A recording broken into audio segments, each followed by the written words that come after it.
भी कुछ समझ में नहीं आया कि उसके साथ हुआ क्या। जिस दिन वो पार्टनरशिप की बात करने भानुशाली ग्रुप गई तो नए सीईओ से उसकी कोई मुलाकात नहीं हुई, लेकिन उसके हाथों में सीधा कॉन्ट्रैक्ट थमा दिया गया। सब कुछ बहुत स्मूथली हुआ, इतना स्मूथली कि अनिका को लगने लगा कि कहीं वो सपना तो नहीं देख रही है।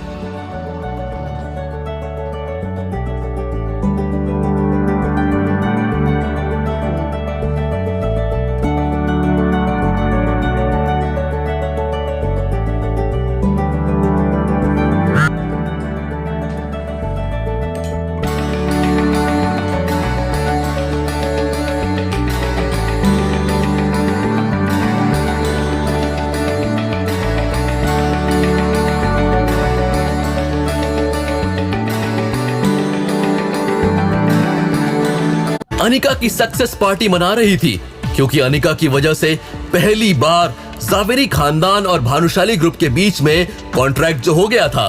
कल्याणी ने जावेरी खानदान के सभी लोगों को इस पार्टी में आने के लिए कहा, और भला कल्याणी की बात को कोई कैसे टाल सकता था। प्राइम स्टार के बैंक्वेट हॉल में सबकी नजर बस अनिका पर ही अटकी हुई थी। नक्श अनिका के पीछे पीछे घूम रहा था। वाकई में अनिका सेंटर ऑफ अटेंशन के साथ साथ सेंटर ऑफ अट्रैक्शन भी बन गई थी। उसने जो जावेरी खानदान के लिए किया वो बहुत ही बड़ा कंट्रीब्यूशन था, और इस सेलिब्रेशन की मुख्य हकदार भी वही थी। पूरा जावेरी खानदान प्राइम स्टार में मौजूद था। कल्याणी ने अपने परिवार की इस सेलिब्रेशन पार्टी को एंजॉय करने के लिए सूरत शहर के नामचीन लोगों को भी इनवाइट किया था, और ये सब इसलिए किया गया क्योंकि कल्याणी का सिर्फ एक ही मकसद था, सबको इस बारे में बताना कि अब जावेरी खानदान और भानुशाली ग्रुप पार्टनर्स हो गए हैं। आज नक्श ने काफी अच्छे कपड़े पहने थे और वो बहुत हैंडसम लग रहा था। अभी नक्श चेयर पर बैठने ही वाला था कि तभी उसे एक कड़क आवाज सुनाई दी। अरे भाई हटो!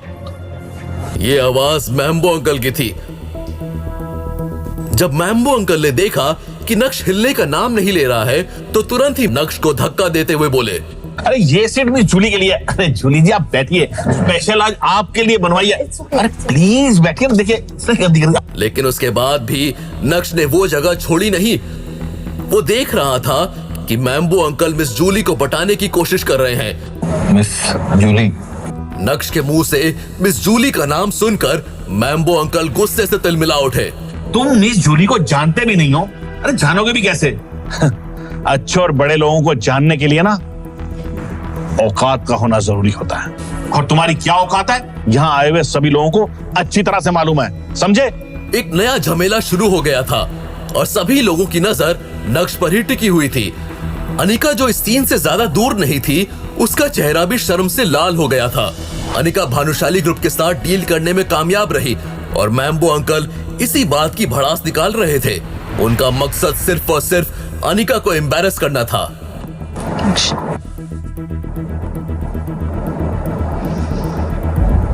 तुम्हें क्या हो गया आज अनिका? तुम ठीक तो हो? अनिका ने अपना सिर हिलाया और मन ही मन सोचने लगी कि नक्श को अपनी जगह मिस जूली को दे देनी चाहिए। अनिका फालतू के लफड़े नहीं चाहती थी। ऊपर से मैम्बो अंकल कल्याणी के फेवरेट थे, इसलिए कल्याणी भी उन्हीं का साइड लेने वाली थी। नक्श का साइड लेने वाला कोई नहीं था, इसलिए अनिका चाहती थी कि नक्श फालतू की बहस ना करे और अपनी जगह चुपचाप दे दे। वैसे तो चित्रा ने कुछ भी नहीं कहा, लेकिन उसके चेहरे के लुक्स भी बदल गए थे। मिस जूली कल्याणी की गेस्ट थी और देसाई परिवार से ताल्लुक रखती थी। देसाई परिवार सूरत शहर की टॉप फैमिलीज में से एक था। उनका हीरे का बिजनेस था। चित्रा बहुत अच्छे से जानती थी कि कल्याणी के दिल में ऐसे लोगों के लिए एक अलग ही जगह थी, और अगर नक्श ने मिस जूली को ऑफेंड किया तो उसका सीधा असर